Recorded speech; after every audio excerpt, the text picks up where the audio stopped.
Laura Night Rider, I have a confession. I'm the third man on the grassy knoll in Dallas, Texas, November 22nd, 1962, and I shot President John F.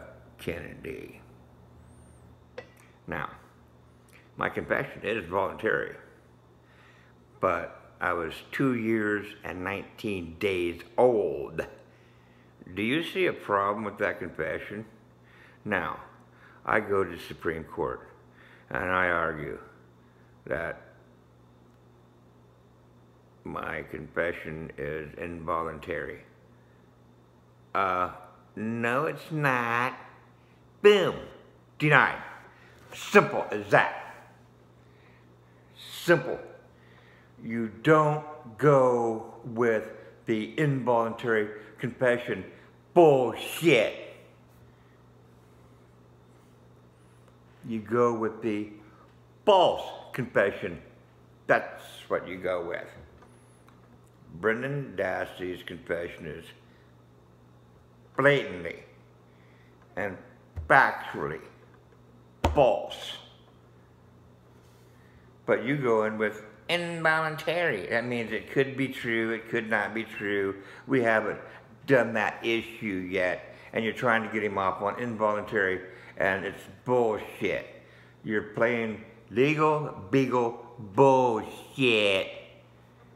Oh, and we lost this case, but we're going to continue to fight for him. Fuck you, bitch. You sit there and you got this whole entire documentary on a false confession, but you go up with involuntary.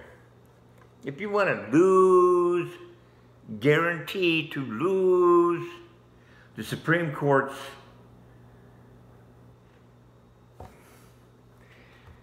anyway.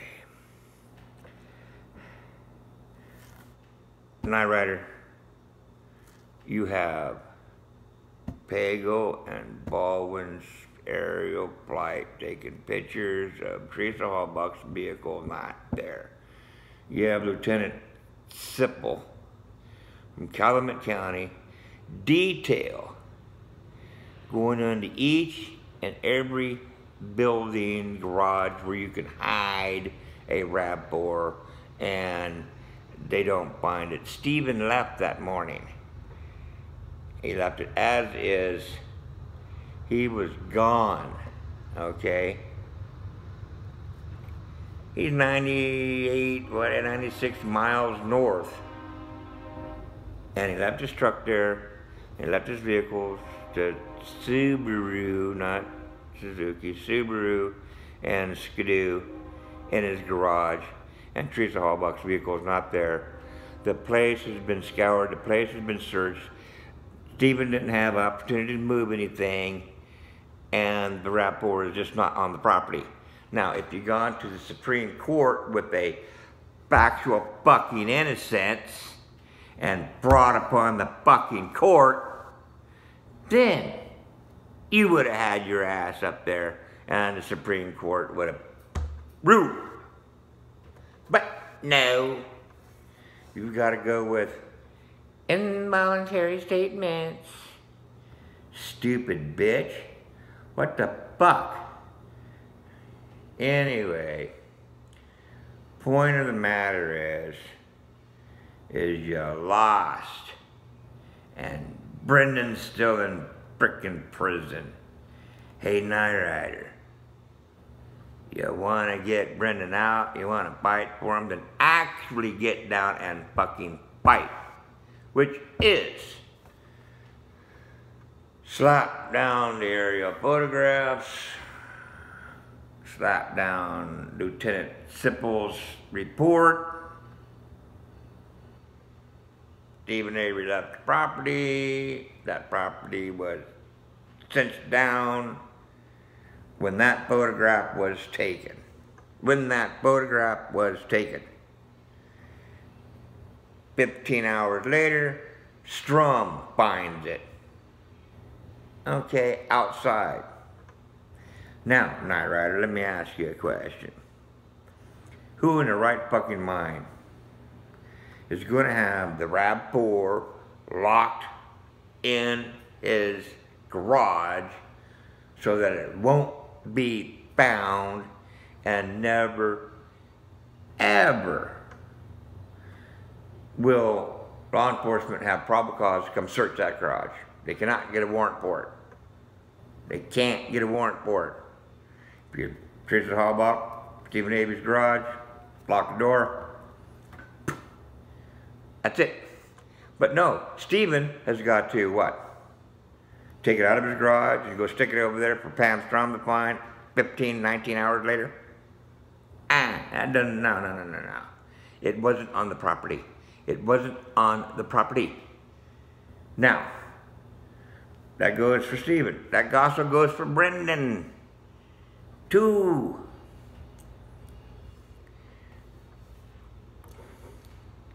Take the area photographs. Take the photographs inside Stephen Avery's garage. Take Sipple's report. Get Colburn and Links, whatever they made a report. Who gives a fuck? The point of the matter is, Calumet County cleared Stephen Avery and Brendan Dassey of being suspect in the murder of Teresa Halbach. Period. What? That proves factual innocence, and fraud was perpetuated upon the court to convict these two. That's what you go to the Supreme Court for. And you really don't have to go to the Supreme Court. You just really have to go down to Calumet County, where he's convicted, hand it to them, and tell them that their judgment is fucked, and have a nice day. Don't go to the state fucking court. Don't go to the Supreme fucking Court and all the years it takes to get there. No. Just walk into Calumet County and say, hey, your judgment sucks. It's no good, has no legal effect, as if it was never issued, and they both walk. But you don't do that. Zellner, she's over there doing the same fucking thing. And she needs to take the area photographs and a picture, you know the story by now, and go into Calumet County and say, Stephen's conviction is fucked. And they walk. Pretty simple. But you can't do that. You can't do that. Why? Now, Brendan Dassey's statement is about as true as me shooting the president, John F. Kennedy, November 22nd, 1962. President. Got it? Okay. Don't take that out of context. It can't possibly be true. Cannot possibly be true. Now, there's one more thing about law that I would like to point out here, is that Stephen was convicted for a different crime than Brendan was convicted of, the circumstances of the crime. Stephen's convicted of Teresa Halbach being murdered in his bedroom, and Brendan Dassey is being convicted of murder, accessory to murder, whatever, in the garage. You got two different murder locations. Insanity is holding two separate opinions regarding both true simultaneously as fact. You have brought upon the court, and here's the reason, another brought upon the court, and here's the reason why, other than the air photographs and the garage photographs, is you can't hold two different scenarios on how Teresa died and who's responsible, because one or the other is untrue. You can't have her die this way and then have her die that way. You cannot have that. One or the other is false If one is true, the other is false. We don't know which. In the preponderance of the evidence, they both walk because you can't figure out what actually happened. One crime, one way. But somehow, I don't know how, but you've got a crime committed this way by this person and a crime committed this way by that person, and Teresa Halbach died in 2 different places. You see? One is true, one is not true, but one true, one false, or both false, but not both true. That's the point. Now, you run with that, and you'll get them out. But no, you play legal beagle shit. Strain and Beauty did their legal beagle shit, and they went around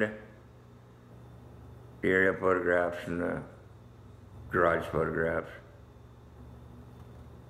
You know, they circumvented that, okay? No. Zeller doesn't even bring up the area photographs and the factual innocence brought upon the court. It's brought upon the court right and left. Do you have exhibits that were entered into court that were fraudulent documents? Phone call records. If you don't submit B, phone call records from B company, not being handed to you from frickin' Brian Hildegrass. Oh yeah, okay, we'll take that. Yeah, right, fuck. Bullshit. You don't have a civilian run off a print for you. You take that print and you run with it. You go into that and that is not evidence. Evidence is when you get it from the company straight to your hand and you present the company. You don't present your Excel, PowerPoint, whatever the fuck you did. Because what that is doing is the prosecution is now making up evidence. And when the prosecution is making up phone call records and they're submitting a fraudulent document and not submitting the actual document, that's fraud upon the court. You got fraud upon the court, fraud upon the court, fraud upon the court, fraud upon the court. You got fraud upon the court all day long in both trials, and yet you don't use fraud upon the court. Why? Why? Beats the shit out of me, stupid.